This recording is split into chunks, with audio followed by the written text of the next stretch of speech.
Pat কামিন্সের short of লেন্থের একটা delivery, Akashdeep bat ছুঁয়ে দিলেন, গালের উপর দিয়ে বলটা চলে গেল, ফিল্ডার চেষ্টা করলেন লাফিয়ে উঠে, কিন্তু শেষ পর্যন্ত ক্যাচটা নিতে পারলেন না এবং ওই বলটা 4 হয়ে গেল। যখন 4 হলো ঠিক তখনই টিভিতে যে আমরা যেভাবে খেলাটা দেখছিলাম তখন ক্যামেরা ফ্রেমটা ধরে নেওয়া হলো ভারতের ড্রেসিং রুমের দিকে। সেখানে কোহলি যেন উল্লাসে ফেটে পড়ছিলেন, গৌতম গম্ভীর একদম নিজের চেয়ারে যেখানে বসেছিলেন সেখান থেকে লাফিয়ে উঠলেন এবং কোহলির সঙ্গে একটা হাই ফাইভ দিলেন, রোহিত শর্মার সঙ্গে উদযাপন করলেন। এই চিত্রটা দেখে মনে হচ্ছিল যে ভারত যেন আরও একটা বিশ্বকাপ জিতে গেছে, 2024 সালে যে টি-20 বিশ্বকাপ জিতল সেই বিশ্বকাপের মতো। এরকম একটা ঘটনা গ্যাবা টেস্টের চতুর্থ দিন ঘটেছে এবং সেই ঘটনা নিয়ে আলোচনা হচ্ছে, সমালোচনা হচ্ছে। তার সঙ্গে ভারতের এই টেস্ট সিরিজে ভারতের সম্ভাবনা, এই টেস্টের সম্ভাবনা নিয়ে অনেক বেশি আলোচনা হচ্ছে। সেই ব্যাপারগুলো নিয়ে আমরাও একটু কথা বলতে চাই। আমি আছি মোমিনুল ইসলাম আপনাদের সঙ্গে এবং আমার সঙ্গে এসব নিয়ে কথা বলার জন্য আছেন আমার সহকর্মী মোহাম্মদ সাদমান। সাদমান, আপনাকে স্বাগত। ধন্যবাদ। যেটা বলছিলাম যে কোহলি, গৌতম গম্ভীর কিংবা রোহিত শর্মার যে সেলিব্রেশনটা ছিল ওই আকাশদ্বীপের 4 মারা পর, দেখে মনে হচ্ছিল যে ভারত আসলে একটা বিশ্বকাপ জিতে গেছে। এবং আমি টুইটারে দেখছিলাম বিশেষ করে পাকিস্তানের যারা সমর্থক আছেন তারা হচ্ছিল এইভাবে একটু ট্রোল করার চেষ্টা করছিলেন বা সমালোচনা করার চেষ্টা করছিলেন। আপনার কি মনে হয় যে এইটা আসলে এই যে তারা উদযাপন করলো সেটার পেছনে একটা বড় কারণ আছে, মানে অনেকটা বড় স্বস্তির ব্যাপার? ধারাভাষ্যকরা তখন বলছিলেন যে এই সিরিজের খুব সম্ভবত সবচেয়ে দামি 4টা আকাশদ্বীপ মারলেন। আপনি আসলে কীভাবে দেখছেন? প্রথমেই বলি, টেস্ট খেলার সৌন্দর্য কিন্তু এখানেই। আপনি আজকে চতুর্থ দিন সিরিজের মাঝামাঝি একটা টেস্ট, সেইখানে আপনি এরকম একটা সেলিব্রেশন দেখছেন যেখানে আপনি সিরিজ জিতে গেছেন, ওয়ার্ল্ড কাপ জিতে গেছেন, এরকম সেলিব্রেশন করছেন। খেলা গৌতম গম্ভীর বা হচ্ছে বিরাট কোহলি, তাদেরকে আপনি সবসময় দেখেন এক্সট্রিম সেলিব্রেশন করতে, বা গৌতম গম্ভীরের সাথে বিরাট কোহলি সেলিব্রেশন করছে, রোহিত শর্মা সেলিব্রেশন করছেন, মানে এগুলো যে ওয়ার্ল্ড কাপ জিতলে বেশি দেখা যায়। এখন এইটা আসলে মাহাত্ম্যটা কি এখানে?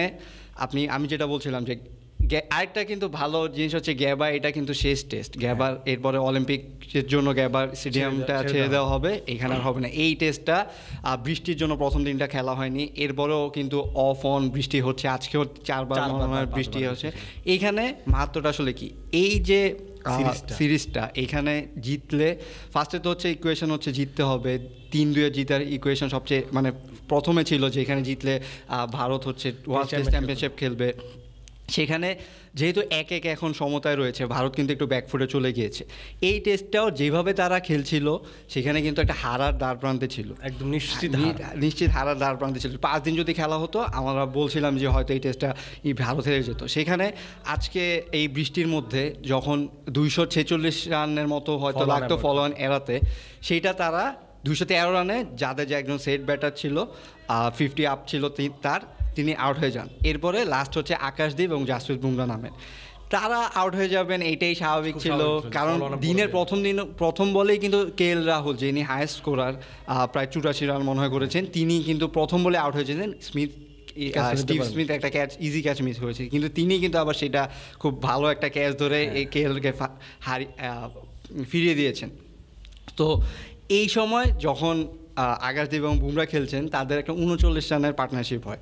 এই 39 রানের পার্টনারশিপ সময় আপনি যে প্রথম ঘটনাটা বললেন যে একটা 4 হয়, সেই 4-এ কিন্তু তারা ফলো অনটা এড়ায় এবং তার ফলে যেটা হচ্ছে যে অস্ট্রেলিয়াকে ব্যাটিংয়ে নামতেই হবে। আপনি একদিন এখন অন্য কিছু না হলে বৃষ্টি হোক বা যাই হোক, ধরা নেওয়া যাচ্ছে যে এটাতে ড্র হওয়ার সম্ভাবনাটা বেশি। 4টা পয়েন্ট ভারত পাচ্ছে। 4টা পয়েন্ট ভারত পাচ্ছে এবং সেটাতে কি সুবিধা হচ্ছে, এরপরে যদি ভারত বাকি 2টা টেস্ট জিতে যায় তখন কিন্তু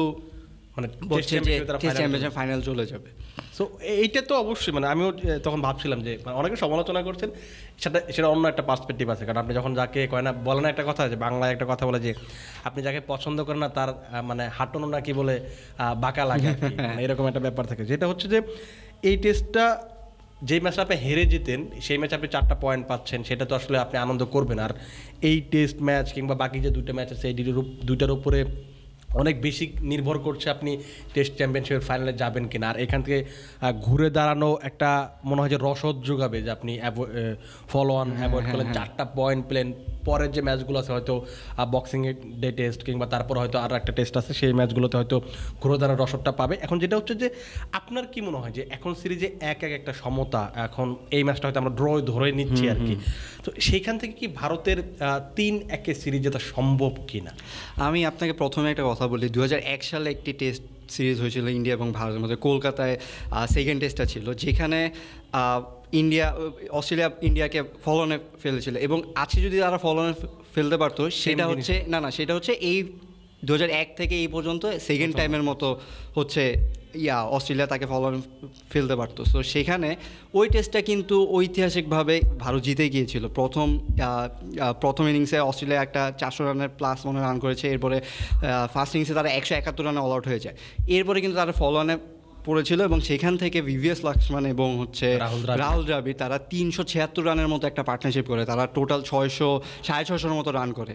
সেইখান থেকে তারা 384 রানের টার্গেট দেয়, যেটা অস্ট্রেলিয়া করতে পারেনি। সেই অস্ট্রেলিয়া এই ম্যাচটা কিন্তু অস্ট্রেলিয়া প্রায় অনেক রানের ব্যবধানে হারে এবং সিরিজটাও তারা আলটিমেটলি হেরে যায়। সেখানে হরভঞ্জন সিংও কিন্তু হ্যাটট্রিক করেছিল যখন অস্ট্রেলিয়া সেকেন্ড ইনিংসে নামে। সো সেই ইন্সপিরেশন থেকে তারা কিন্তু ওই টেস্টটা জিতে যায় 2001 সালে। এই টেস্টটা কিন্তু মাহাত্ম অনেক, হ্যাঁ মাহাত্ম অনেক। সো সেখানে আপনি যখন এরকমভাবে একটা কামব্যাক করছেন, আপনার সামনে আরও দুটো টেস্ট রয়েছে, আমার মনে হয় মেলবোর্নে একটা, আরেকটা হচ্ছে সিডনিতে। হ্যাঁ, সো সেখানে হচ্ছে আপনি যদি ব্যাটিং ফেভারে থাকে, মানে আপনি এখানে ইন্ডিয়ার মতো একটা টিমকে এরকম একটা বুস্ট আপ যদি তারা পেয়ে যায়, অস্ট্রেলিয়া তো অনেক ভালো টিম, তাদের হোম, আমি সেটা যাচ্ছি না, কিন্তু ইন্ডিয়ার জন্য এই বুস্ট আপটা খুবই জরুরি।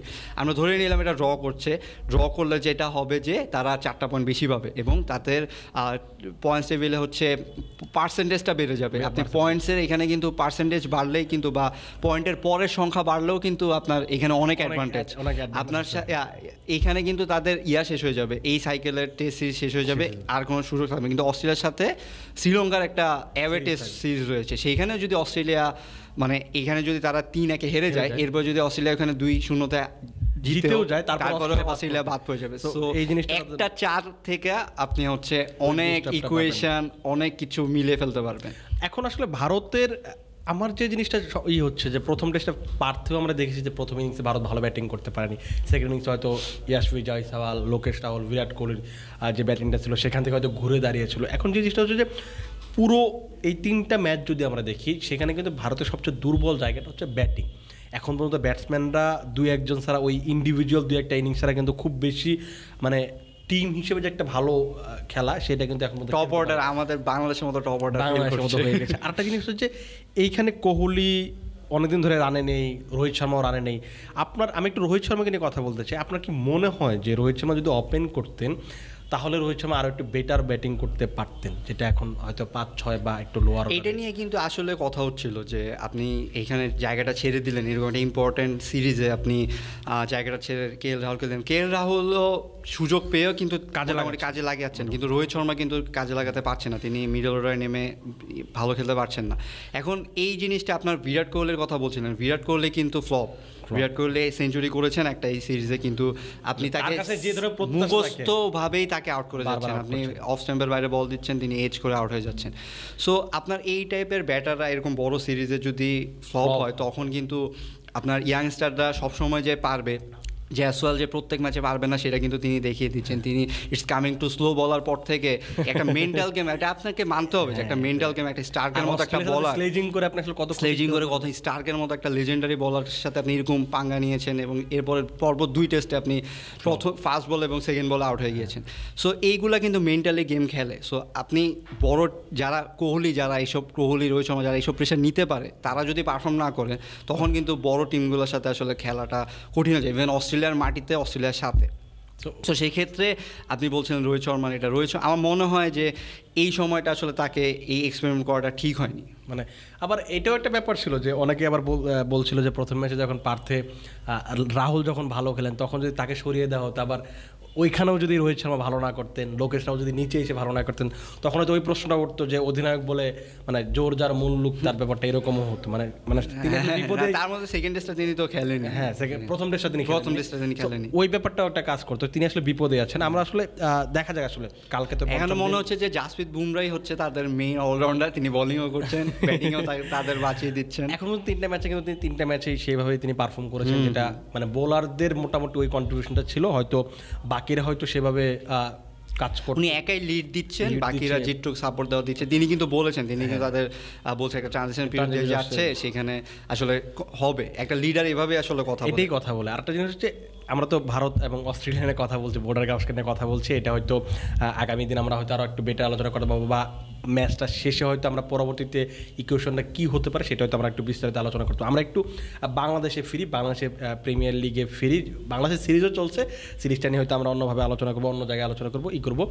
আমরা বিপিএলের যে এই যে আগামী 23 তারিখ বা 25 তারিখ বা 28 তারিখে 3টা মিউজিক ফেস্ট, যেটাকে আমরা বলতে হচ্ছে বিপিএলের উদ্বোধনী অনুষ্ঠান, সেখানে কিন্তু এখন মধ্যে মোটামুটি লাইন আপটা চূড়ান্ত হয়ে গেছে। আপনি যদি একটু এই লাইন আপটা নিয়ে একটু কথা বলেন। আমরা তো রাহাত ফাতে আলীর কথা আগেই শুনেছিলাম, রাহাত ফাতে আলী খান রয়েছেন এবং র্যাপার হান্নান, যিনি রিসেন্টলি খুব ফেমাস হয়েছেন 5ই আগস্টের বা এই ছাত্র আন্দোলনের সময় তিনি খুবই ফেমাস হয়েছিলেন, তিনি রয়েছেন। তিনি কিন্তু বিপিএল থিম সঙ্গে রয়েছেন। সো থিম সঙ্গে কিন্তু রাফাও ছিলেন, মুজা ছিলেন, তারাও কিন্তু দেখা যাবে যে এই ফেসগুলো হয়তো থাকবে, কিন্তু আমরা আসলে এখন পর্যন্ত নিশ্চিত। আজকে একটু আগে আমরা একটা পোস্ট দেখলাম, মাইলস যোগ হয়েছে এই ইয়াতে। এই জিনিসগুলো বাস্তবায়ন হবে। গতকালকেও কিন্তু একটা বড় কনসার্ট হয়েছে মানিক এভিনিউতে। সো এই উইন্টার সিজনে মানুষদের জমিয়ে রাখতে, গরম রাখতে এই জিনিসগুলো খুবই কাজে দিবে। বিপিএলের যত এগিয়ে আসছে, এই যে বাংলাদেশ সিরিজটা শেষ হয়ে গেলে এরপরে এনসিএল টি20 চলছে, এনসিএল টি20 24 তারিখে শেষ হয়ে যাবে, এরপরে কিন্তু বিপিএল আপনার পুরো দমে, এছাড়া আর কোনো মানে সিরিজও নেই, কিছু নেই। আপনার 30 তারিখ থেকে বিপিএল শুরু। সো এর আগে 23 তারিখ থেকেই এই বাংলাদেশ সিরিজটা শেষ হয়ে যাবে, এরপর 23 তারিখ থেকেই কিন্তু বিপিএলের আমেজ আসলে শুরু হয়ে যাবে। এখন পর্যন্ত যে জিনিসটা দেখা যাচ্ছে, বিসিবি এখন পর্যন্ত যে লাইন আপটা কনফার্ম করেছে, আমরা 4-5 হয়তো লাইন আপটা পেয়েছি। র্যাপার হান্নানের কথা বললেন, সঞ্জয় আছেন, মুজাকে হয়তো আমরা দেখবো অবশ্যই, মাইলসের কথা বললেন, রাহাত ফাতে আলী খান, নগরবাউল জেমস থাকবেন কিনা, এইটা যেহেতু এখন পর্যন্ত বিসিবি অফিসিয়াল করেনি, এটা যেহেতু আলোচনা পর্যায়ে আমরা যতটুকু জানতে পেরেছিলাম, অফিসিয়াল করলে হয়তো আমরা ব্যাপারটা বলতে পারবো। এই যে একটা জিনিস দেখা যাচ্ছে কিনা, যে প্রত্যেকবার যখন এর আগে যখন কনসার্টগুলো হতো বা উদ্বোধনী অনুষ্ঠান হতো, তখন হচ্ছে বিদেশিদের একটা প্রায়োরিটি বেশি থাকতো। এবার কি রাহাত ফাতে আলী বাদে কিন্তু আমরা আর কোনো বিদেশি তারকার কথা শুনি। এটা কি মনে হচ্ছে যে দেশিদের প্রায়োরিটি দেওয়ার বেস্ট একটা প্রোগ্রাম করার? এইবার তো আসলে আপনি দেখছেন যে পাকিস্তানি সিঙ্গাররা কিন্তু অনেক আছে। কয়েকদিন আগে আতিফ আসলাম এসেছেন, 21 তারিখে একটা হ্যাঁ করবেন। সো বিদেশি যারা আনতে পারছেন তারা আনছেন। আপনার নিশ্চয়ই মনে আছে সালমান খান এবং ক্যাটরিনা কাইফ এসেছেন, সেবার কিন্তু সেবার কিন্তু অনেক টাকা আসলে বিসিবির খরচ হয়ে গিয়েছিল। সো বিদেশিদের জন্য একটা অ্যাট্রাকশন সবারই থাকে, এইসব বলিউড বা পাকিস্তানি সিঙ্গার যারা রয়েছেন তাদের। এখন বিসিবির বা বাংলাদেশে যখন টুর্নামেন্ট, তখন কিন্তু উচিত যে যত দেশীয় যারা রয়েছে তাদেরকে প্রমোট করেন। কারণ আপনি আইপিএলের সময় দেখবেন ইন্ডিয়ার তাদের আসলে ইন্ডাস্ট্রিটা এরকম বড় হয়ে গিয়েছে। বাংলাদেশেও কিন্তু এখন ভালো ভালো সিঙ্গার রয়েছে। আপনি কনসার্টগুলো গেলে দেখবেন, বা যেসব কাজ হচ্ছে, দেখুন দুপুর 12টা থেকে কনসার্ট হলো একদম রাতের 10টা পর্যন্ত, মানে আপনি তালিকা করে শেষ করতে পারবেন না যে সব দেশীয় লাইন আপ ছিল। সো সেখানে আমার মনে হয় যে বিসিবি যদি চায়, বা এই যে আপনি রাফাকে দেখেন, রাফা কিন্তু খুব জনপ্রিয় একজন মিউজিশিয়ান, তিনি আন্ডারগ্রাউন্ড ব্যান্ডের সাথে তিনি কিন্তু বিপিএল এর সামনে থিম সঙ্গে চলে এসেছেন। সো রয়েছে কিন্তু মানে দেশি একটা প্রোগ্রাম, আপনাকে দেশিদেরই আসলে বড় প্রায়োরিটি দিতে হবে। বিদেশি হয়তো থাকবে, কিন্তু এখানে দেখা যায় কি যে একজন বড় যদি থাকে, তখন মেইন অ্যাট্রাকশন তিনি থাকে, তাকে আপনি ফাইনাল লাস্ট স্টেজ দিবেন, তিনি কিন্তু এন্ডিংটা করবেন। সো তার জন্য সবাই ওয়েট করে। এর আগে দেশিরা মানে যতটুকু পারফর্ম করে, কিন্তু আমার মনে হয় যে যেভাবে আসলে যতটুকু ভালোভাবে করা যায়, যাদের নিয়ে এসে একটা সুন্দর একটা ওপেনিং সেরেমনি করা যায়, সেগুলো করা উচিত। কারণ খেলার মাঠে আমরা দেখছি এনসিএল টি20 কিন্তু এবার খুবই ভালোভাবে বিসিবি পরিচালনা করছে। সো সেভাবে বিপিএলটা যদি যেই প্লেয়ারই আসুক, যারাই আসুক, দেশীয়রা যদি ভালো করে, তাহলে কিন্তু ভালো থেকে আমরা মানে করতে পারি যে বিসিবি হয়তো নিজেদের সর্বোচ্চ চেষ্টাটাই করবে যে মানুষকে সম্পৃক্ত করা কিংবা মানুষের মাঝে সেই বিপিএল আমেজটা আগের মতো করে ছড়িয়ে দেওয়ার ব্যাপারটা হয়তো তারা চেষ্টা করবে। আমরা বিপিএল এর সাথে হয়তো সেই আমেজে যুক্ত হব। আপনাকে ধন্যবাদ সাদমান। দর্শক, বিপিএল শুরু হতে এখনো দেরি আছে। আগামী 23 তারিখে ঢাকাতে কনসার্ট আছে, তার পরবর্তীতে হয়তো 25 কিংবা 28 তারিখে দুটো আলাদা আলাদা ভেন্যুতে চট্টগ্রাম এবং সিলেটে কনসার্ট আছে, সেগুলো হয়তো আপনারা জানবেন বিস্তারিত। যখন আমরা বিস্তারিত জানতে পারবো তখন জানবো। আর বিপিএল যখন শুরু হবে তখন তো বিপিএল পুরো মৌসুমটাই আমরা আপনাদের সঙ্গে থাকবো, আয়োজনে থাকবো, কিংবা ম্যাচের কথা বলুন কিংবা কে কোন ক্রিকেটার কখন আসবেন যাবেন এই ব্যাপারগুলো আপনাদের জানাবো। আপাতত আপনারা ভালো থাকুন, সুস্থ থাকুন এবং ক্রিকফিঞ্জির সঙ্গে থাকুন।